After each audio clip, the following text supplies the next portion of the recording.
Alrighty, hello everyone, and thank you for joining us on the Fully Managed podcast. Thank you, Neal, for joining me today. I really appreciate it. The honor is all mine, Shannon. Thank you for the invitation.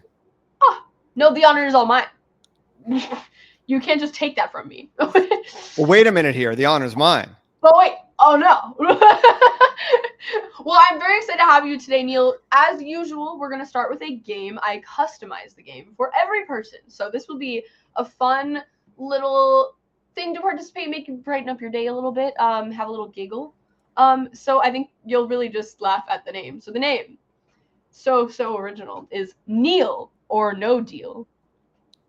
So I'm going to give you a couple of scenarios in which you may deal with in your line of work, and then you are either going to say Neal in as if you would do this, or you think this Okay. is a good idea, or no deal. That's gonna trip me up a lot.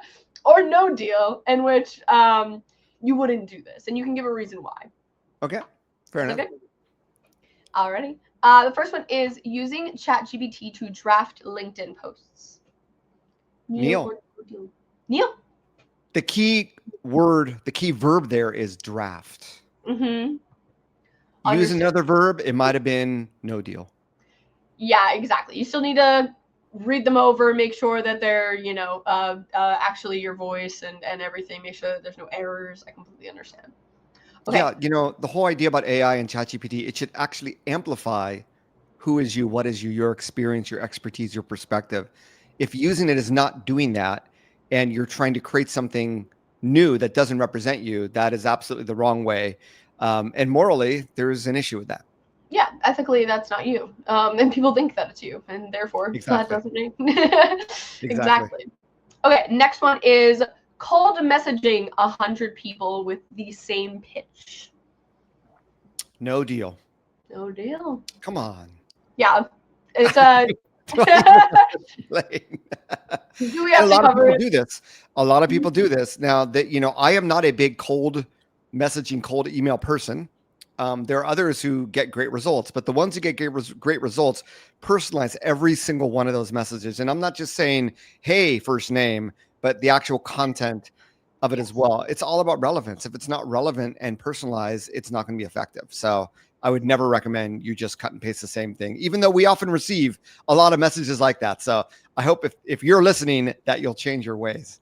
Yeah, guys. I mean, I understand like testing a certain strategy if you're doing cold outreach normally, like testing like what kind of verbiage works and different things like that. And that's the only way that I can kind of understand having a uniform pitch for something, because maybe you're sending out a certain amount to a certain group of people and seeing if like what the response rate is. But at the same time, like there's no better response rate than with a personal approach. Amen. Exactly. Okay, next one. AI generated influencers becoming the face of brand campaigns. Ooh, for me, that's a no deal. I know that there's some brands who are experimenting with it, but the whole idea about influencer marketing is that influencers have, because of their humanness and their authenticity, they're able to generate deep emotional connections with their community that brands are then able to basically leapfrog on and utilize. There have been some avatars that do it, but when I see an avatar and in Japan where it's sort of like anime culture, there are some brands that have used those sort of virtual AI avatars that have done fairly well. But I think for most companies, unless you're doing something really, really unique, Mhm. I would always go with actual real people than going with a virtual entity to represent your brand.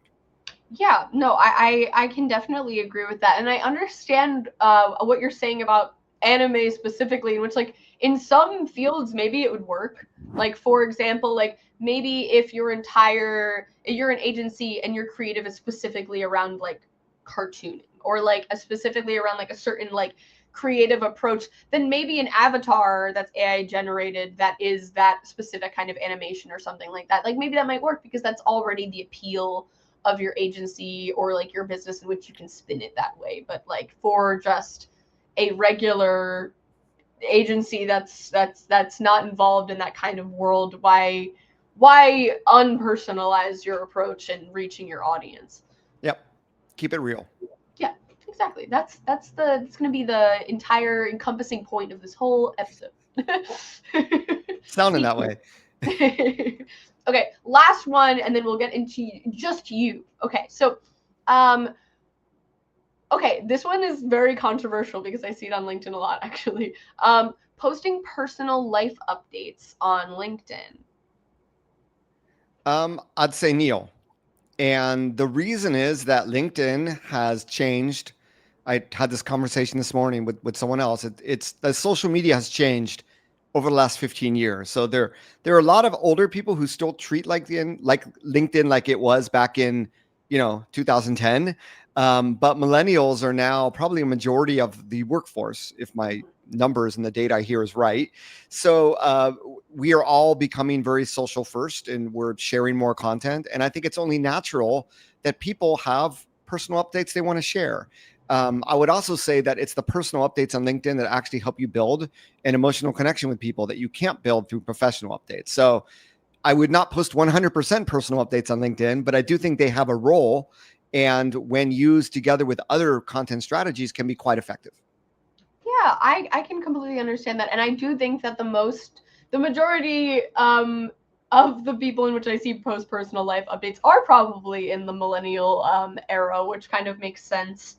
Um, it's I'm sure there are things that are too personal in like someone would be like that's wacky. Maybe you shouldn't post that on a professional platform. But there are definitely a lot of ways in which people feel like you're more human when they hear about like specifically mistakes I think that people make when like whether it's work related or not. I think that those are my favorite things to see on LinkedIn that humanize people and like are relatable because for a long time, I feel like the professional world was not a place in which to share things that you've learned in that way. And it should be because we're all Yeah, human, right? exactly. And I love the promotion of that. In that you learn more from your failures than maybe your successes. Totally. So speaking of LinkedIn, Neal, so you use LinkedIn has been like a huge platform in your work. Do you have any advice that you would share specifically that you think would help someone in their own LinkedIn strategy? Wow. Shannon, where do we begin? Yeah, I know. You were like, there's a book, like Yeah, everything. there's actually 3 books I've written on LinkedIn. So I think it really begins with the mindset that if you are a professional and you are, let's just begin with your own personal brand, right? And even if you're an entrepreneur, an agency owner, small business owner, it's often that personal brand that has gotten you clients, that has gotten you word of mouth. So I think LinkedIn, just first of all, as being the center of your personal branding universe, your professional universe, it has a special role. It's not Facebook, it's not Instagram, it's not TikTok. And those platforms all have a role as well.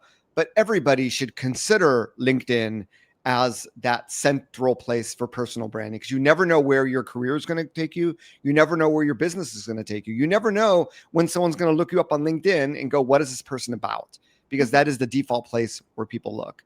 So, I teach a class on personal branding here at UCLA Extension in LA.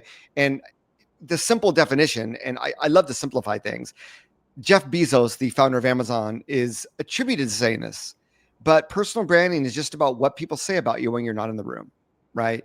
So that's just a really easy way of thinking about it. You cannot control that, but what you can control is the image of what they may say about you when you're not in the room. And that comes down to your profile. So the first is the mindset of, I'm going to use LinkedIn. It's a special place. I'm going to give it the time, the TLC it deserves, because that's where I want to build my professional brand. And then second, starting with a profile that is branded, that really tells your story the way you want it to be told. So that when people talk about you, the important points that you want to make sure that are brought up are actually brought up in your profile. That's the easiest, those 2 things alone, I think will get you pretty far if you haven't really been paying close attention to LinkedIn, or maybe you set up an account 2 years ago and you've done nothing with it since. Mm-hmm. Well, okay, so a question about that is yes, I think I agree with you that a lot of people have built their personal brand authentically, maybe not using any kind of like LinkedIn approach or anything even online, like a lot of agencies who started so long ago, that wasn't even a big heavy part of how they created these connections.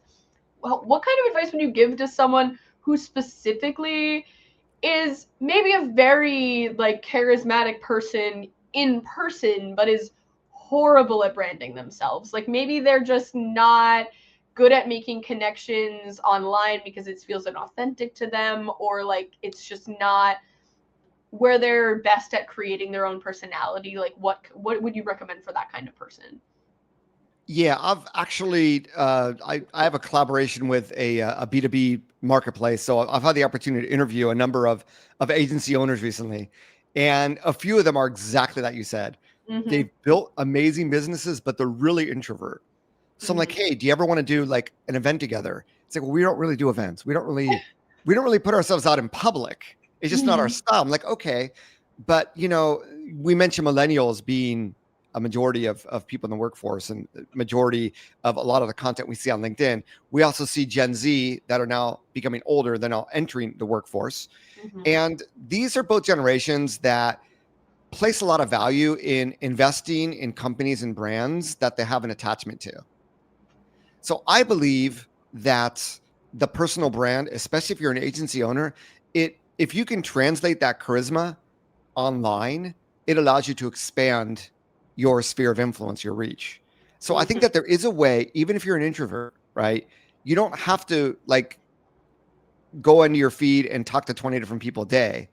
It's really about taking what you already tell people and putting that in an online context, even if Mm-hmm. it's once a week, because then people begin to see the face behind the agency, the culture behind the agency, and they understand it in a different way because you can publish something from your LinkedIn company page that is in third person or coming from an actual person with an actual photo in first person, that then when you look at their profile, they are the founder of, Acme Agency. It's going to resonate very, very differently because this is the way that social media works. We resonate with people more than we do brands. Yeah. And I would say, and this is the topic of another book that I'm working on, that I believe the personal brand, being an entrepreneur and a business owner, and having a personal brand, they absolutely go hand in hand more than ever because of the online world that we live in. And LinkedIn is just the perfect place for that. So you don't need to you don't need to even have a selfie if you don't want to. But how do we translate that charisma into online content, into an online presence? That is something that I look forward to working with future clients on because I think that there's a huge need for that as we speak. How do you get the so those people specific, those introverts specifically, I see, and I've talked to other people that have worked with like getting people kind of on their feet in these spaces, like LinkedIn specifically. It seems like they have a lot of level of like imposter syndrome where like they don't like to speak about things because they don't feel like they have the authority to do so or whatever it may be. Like, is there any kind of way that you can get through to them in speaking about that? Okay, Shannon, we're going to go really deep in this episode. Okay. There are three human truths that we all have, or that 99% of us have. Number one is we procrastinate. Number two is that we have imposter syndrome. And number three, we have this curse of knowledge that says, oh, who am I to talk about? Everybody already knows about that. And I think that we all have all of these, some to more or less extent, but even I have imposter syndrome. Even I get faced with the curse of knowledge or procrastination, like most of us. So that is being human, right? But the way to get over it, once you get over that, once you publish something and you get positive feedback, that's how you get over that, right? Mhm. It's like, oh my gosh, people actually care. People actually found value. I should keep doing this. And that's really the only way to get over it, is to do it. So what you have experienced in your life, what your thoughts are, that's not imposter syndrome. Those are unique to you. So you're just sharing your perspective. I mean, you're not going to make any less friends by doing it. You're only going to make more friends, right? Or you're going to be ignored. But if you didn't publish the content in the first place, you're already being ignored. So, like with anything else in life, there's advantages and disadvantages. And I don't want to, I'm not trying to push you out of your comfort zone. But if you want to find growth in life in general, you sort of need to get out of that comfort zone. And I think, once again, this is sort of a universal human truth. And I've been doing this for more than 15 years, as you know, Shannon, but really the landscape has not changed in these 15 years. But once you start to do it and you start to get some feedback as a human, when you get that feedback loop going, it gives you more confidence, it gives you more energy, more passion, and it starts you on that path. And that's really where I want to get people started walking down that road towards getting that positive feedback. Yeah, no, and I appreciate that sentiment because I think it is a very intimidating for a lot of people that are not necessarily involved in that world. Like they can be so incredible with their business when it comes to digital, but then or like even building a brand for someone else, but then promoting their own personal brand is where, you know, they're scared because they believe in other people a lot more than they maybe believe in themselves sometimes. And Yep, and I that's totally sad get it. because you see people create such amazing things, and they're not confident or comfortable with like promoting themselves, and it feels like even sometimes maybe self-centered or something like that. I think that's people's worries, but it shouldn't be so. No, it shouldn't. And I mean, if you're not there to sell anything, then especially it shouldn't be so. And you shouldn't be there to sell something. You should be there to create human connection. So anything that you would say in an offline context. Now, there are some controversial topics I recommend you don't talk about on social media, like politics, religion, etc. But outside of that, in a professional context, if you go to a chamber of commerce meeting or you go to an in-person meeting or a conference and you have conversations where you talk about your point of view, you can immediately bring those online. There's no reason why you shouldn't. I completely agree. It I think that everyone has their own set of skills and expertise, and everyone has something to give, even if it's not, if they don't think it's valuable, it's definitely valuable to someone, and maybe you just need Absolutely. help reaching those people. And you never know who it might be valuable to. Exactly. Well, so speaking about you specifically, what was your pivotal moment in which you felt like this is what I should be doing? Because I think that that's something that people really have trouble doing, especially in our kind of industry. There's usually like this moment, like this aha moment in which you realize you want to be in this industry, and this is what you want to do. What was that like for you, or building towards that too? Well, like I said, I began this more than 15 years ago. And I would say that, there are people now, I haven't talked to like in 5 years, digital marketers. And I'm like, hey, what are you doing? And they're like, oh, I specifically built a niche around AI ads. Right. So, another friend of mine, he did web design last 6 months, generative AI. All it took for him was one client to be able to create his own framework, his own workshop. So I believe that at the beginning, it has to start with a niche, something that you're really passionate about, something that you know deeply. For me, back in 2008, and I'm aging myself here, was LinkedIn, because I knew it at a level that most people just thought it was a place where you only connect with people you know and you just go there looking for a job. So my B2B sales background really helped give me a deeper, a fresh perspective, and living and working in Asia for 15 years helped give it a very holistic perspective. And I just, I'd show up at local networking meetings here in Orange County, California, and I became known as the LinkedIn guy, right? The LinkedIn person. Oh, ask Neal your LinkedIn questions. Neal, will you present for us? So that led me to launching a blog. And I launched my blog July 4th, 2008. I still remember the day. And I would get comments, and they were positive comments. I would share the content on LinkedIn and I'd get positive feedback. And that led to writing a book, and then more speaking engagements. And then it was January 2010 where in the course of 2 weeks, I actually had 4 potential consulting clients, and I hadn't even launched a consultancy yet, but they needed help with their social media. And there were 4 companies from 4 different industries. And that's really where I flipped the switch that said, I'm going to go from corporate employee to entrepreneur. So, everybody's journey is going to be very, very different, but it started with going deep into a topic and then getting out into the world where you can be recognized. So, I did it through in-person networking, but you could do it through online LinkedIn as well, or online whatever platform. But it's the combination of deep interest, passion, and being social, whether it's virtual or physical, that leads to these opportunities. And then when you see the signal, you got to jump at it, because no one is going to say, "Hey, Neal, this is the hint that you need to do this." You need to figure it out yourself. And some entrepreneurs catch it at the right time and they just take off. Others never catch it. Others might be slow. Others might go a different direction. But, entrepreneurship, you're going to fail 90% of the time. You just need to get started in the process. Yeah, it's just so. Well, okay, many questions from your story. Is first, why LinkedIn? Like what like because way back when I would see that maybe a lot of people did not see the potential in that in ways in which you did. So what what started that interest for you and like becoming an expert on that like specific social platform? Well, I was in B2B sales, Mhm. and I was actually regional vice president of Asia sales for high tech companies, right? And in these high tech industries, I was dealing with like semiconductors and software. It often came down to who you knew. In fact, every sale, my boss would say, Neil, you closed that sale because of you and your relationship with that executive and the fact that that executive liked you. Mhm. So there's the aspect of becoming friends with clients that would generate business. There's also the aspect of who you knew. I would often get referrals from other companies, partner companies, distributors, system integrators that were part of this general ecosystem. Mhm. And the more friendships and contacts you had, generally speaking, the more leads you would get Mhm. when done in the right way. So when I saw LinkedIn emerging, I became a member in 2004, one of the first 1 million, because I worked in high tech, and another Silicon Valley person was a connection of a friend of mine said, hey, you should join LinkedIn. I'm like, why? And I remember this back and forth conversation we had.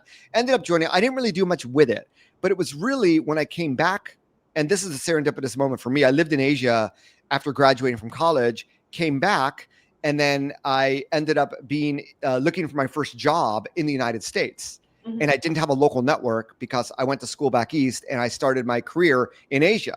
So what Mhm. am I going to do? And that's when I decided, well, I'm going to start my network on LinkedIn. Ah, So okay. there is, yeah, that is part of the story I probably should have mentioned. So I that's what was like, got me yeah, to go.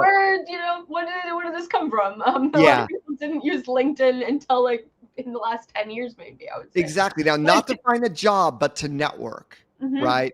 Network with people in my industry, make connections, maybe some informational interviews back in the day. But if you spend an hour in any platform every day, you are going to become very, very well versed in that platform, whether it's ChatGPT, whether it's TikTok or LinkedIn. Few people do that, right? And that's really, you need to become a heavy consumer of something in order to fully and deeply understand it. So I became a deep consumer of LinkedIn. And yeah, most people didn't have time to do everything that I was doing because I was in transition at the time.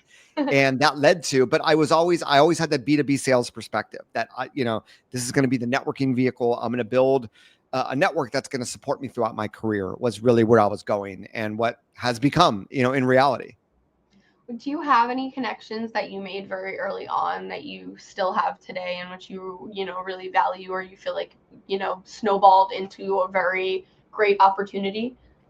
Oh, tons. I think that the number one area where that's happened is Japan. So I lived in Japan 15 years. And when I came back to the US, I still wanted to do business there because when you look at all these social media experts, how many of them are fluent in Japanese, right? So I knew I had an advantage. Hmm. And I also know that having my wife being Japanese and my kids being bilingual, that, over the course of life, I was going to be going back there a lot. And therefore, I wanted to build a network there as well, focusing around social media marketing, digital marketing. So everything I built there has come from me starting a LinkedIn group that had actual in-person meetings whenever I went back to Japan, to looking up someone, hey, are there any Amherst College alumni in Japan?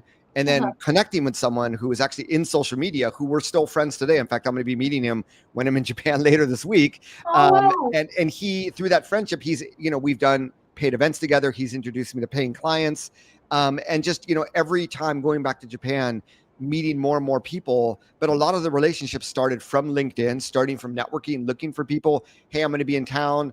I noticed that you're VP marketing for a company in a certain industry. I've served other companies.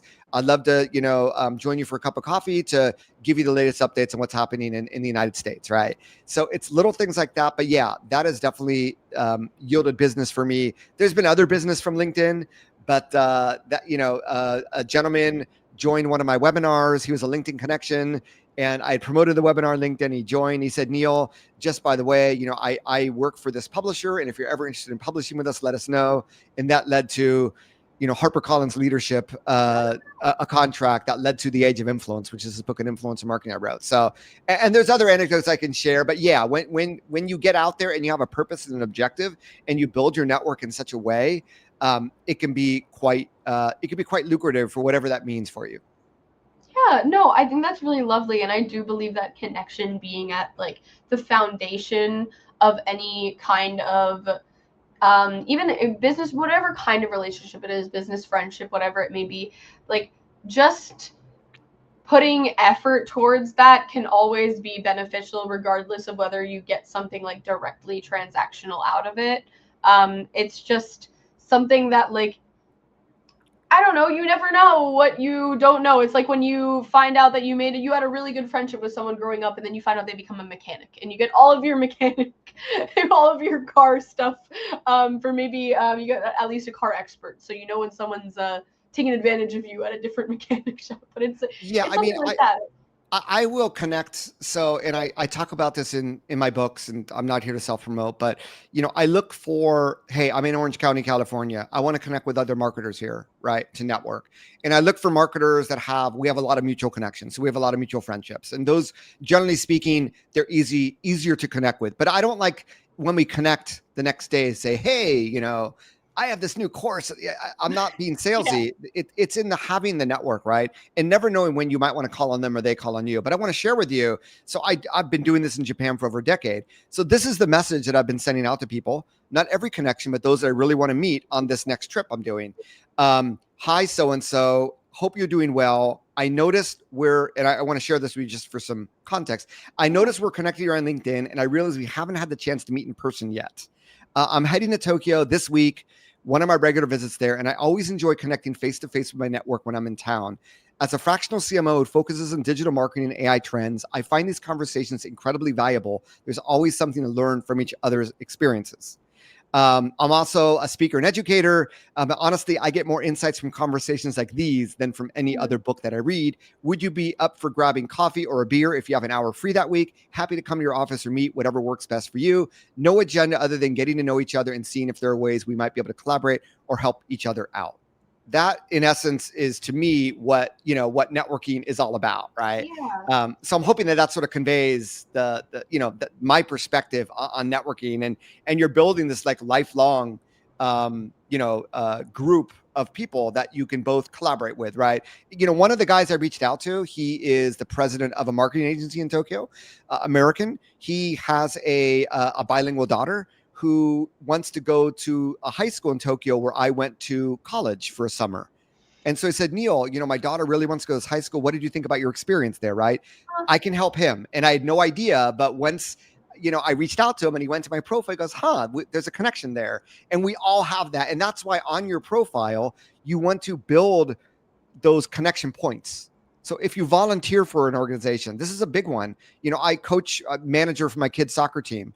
I put those things on there because I know that if there's another soccer coach, AYSO coach out there, it's really going to connect with them. So help people make the connections with you through all these details you put in your LinkedIn profile.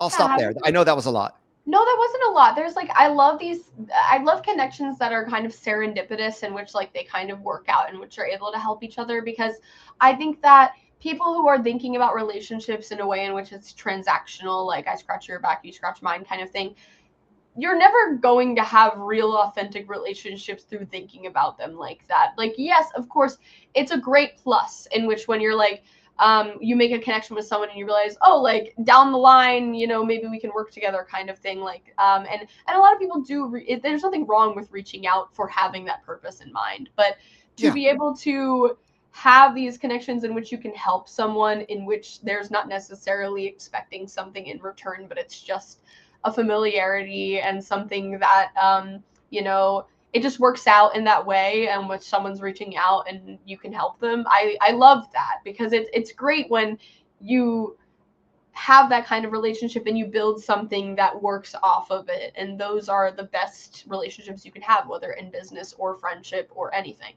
Yeah, I keep going back to my roots. When I wrote my first book back in 2009, I talked about, pay it forward, the bank account of karma. And in networking, you really have to have a heart of serving others. When you serve others, it comes back to you in dividends. And I'll be honest with you, of those messages I sent on LinkedIn, I had one gentleman, he just came back with, Neal, are you an angel investor? Right? It's like, and there are some people who play off the transactional. I get it. They're at different levels. It's Yeah. like, it's like, I'm sorry to say, but unfortunately, I'm not an angel investor. Will I message that person in the future? Maybe not, right? And that's okay because there's other people out there that I can be messaging. So I just want to encourage you to build that local network of like-minded people, whether it be by location, whether it be by industry, whether it be by school affiliation, that will help you in the future. I think that was a perfect place to end because we just got over the perfect mark. But I really appreciate you sharing all this with me, Neal, especially like focusing on relationship building. I really resonate with that. And I hope that the more that this gets put out there, because I also have other guests that share similar sentiments in like that idea of care and like generosity, that I hope the more it goes out there, especially on this podcast and people listening, the more it's promoted and the more people see that as the way to do business, because it's not always like that in the country. But I hope You know, that kindness and generosity is promoted more often than. we live in a very divided world, but we all have the same human needs, and it's really about tapping into that and serving that. And serving with gratitude. And I'm not saying that in a religious way, but just in a human way. We're all here together. Let's try to make Yeah, this a better place than it was, when we leave. So it's all just part of that mindset. exactly. Well, thank you so much for sharing all this and for sharing your experience. And I hope that everyone can check out Neal in the description of this video and the book that is to come. I know there's a new one coming soon, correct? Oh yes.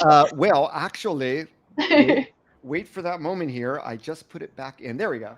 The updated and expanded version of Maximizing LinkedIn for Business Growth. So this actually in another week or two, you'll see it hit Amazon. And that'll have all my up-to-date thoughts, including my recommendations on using AI for your LinkedIn journey. Beautiful. Well, your website will also be in the description so that people can find that as well. So, guys, please check it out. And if you're interested in LinkedIn, like we talked about in this chat, then please look for more. Thank you so much, Neal, for joining me again. Thank you, everyone, for listening, and have a lovely rest of your day.